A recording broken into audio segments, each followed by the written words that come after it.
Hello there. This is not the day to be talking about the UK signing up to Theresa May's Withdrawal Agreement surrender treaty, is it?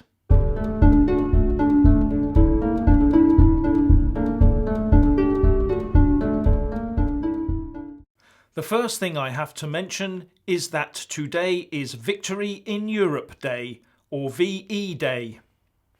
This is the day we remember the unconditional surrender of Germany to the Allies in 1945 and mark that 6 years of total war in Europe with millions of lives lost came to an end, which sparked celebrations and street parties across the world.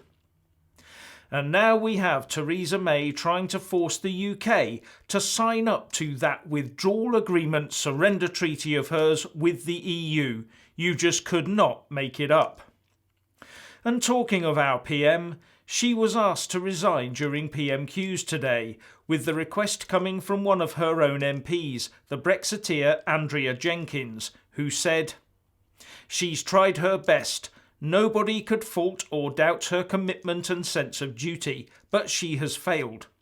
The public no longer trust her to run the Brexit negotiations. Isn't it time to step aside and let someone else lead our country, our party and the Brexit negotiations?" And the Prime Minister replied by saying, "This is not an issue about me and it's not an issue about her. If it were an issue about me and the way I vote, we would already have left the European Union." So she's obviously still trying to convince herself and others that her withdrawal agreement is really Brexit. And regarding the growing calls for her to step down, her spokesman said, "She is here to deliver Brexit in Phase 1, and then she will leave and make way for new leadership in Phase 2. That is the timetable she is working for. She wants to get Brexit done." But she has already been given an ultimatum by the chair of the Tory 1922 Backbench Committee, Graham Brady, who gave her until 4 p.m. today to come up with a timetable for her departure. And the former Tory leader, Ian Duncan Smith, said that the party needs a change, and went on by saying, "The committee has to sit down again, now, urgently, and decide that either the Prime Minister sets the immediate date for her departure, or I'm afraid they must do it for her. And if they don't, there's always that National Conservative Association emergency meeting on the 15th of June to fall back on. The association says that Mrs May is no longer the right person for the job of leading the Brexit negotiations. I would say she was never the right person for that task." But would you credit it that in response to another question in PMQs today, Theresa May said that she could recover, just like the Liverpool football team that made a stunning second-leg comeback at Anfield last night to win against Barcelona and go through to the Champions League final for a second successive season. No chance. She's more likely to fall flat, face down in the mud.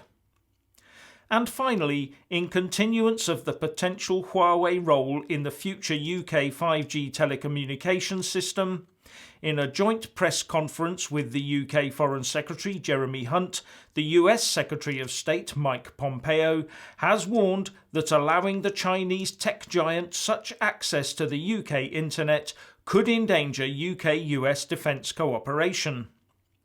The US Secretary of State also said, "Ask yourself this: would the Iron Lady have allowed China to control the internet of the future?" Mr Pompeo also said that he had great confidence that the UK would make the right decision, but the US did have an obligation to operate inside trusted networks, and that's what we will do, he said. Jeremy Hunt said that no final decision had yet been taken on the issue, but that the preservation of the security relationship the UK has with the US was our #1 foreign policy priority. The trouble for me is that I'm not sure that Theresa May, nor Jeremy Corbyn for that matter, share that view.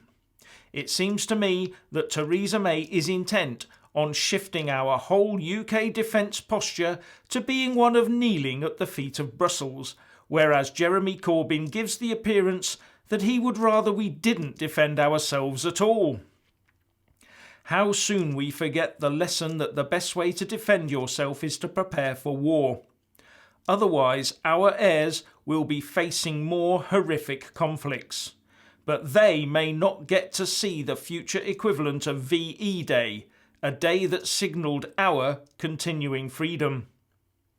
Anyway, what do you think? Please share and comment, and thank you for watching. Please do like and share this video, and also subscribe to my channel.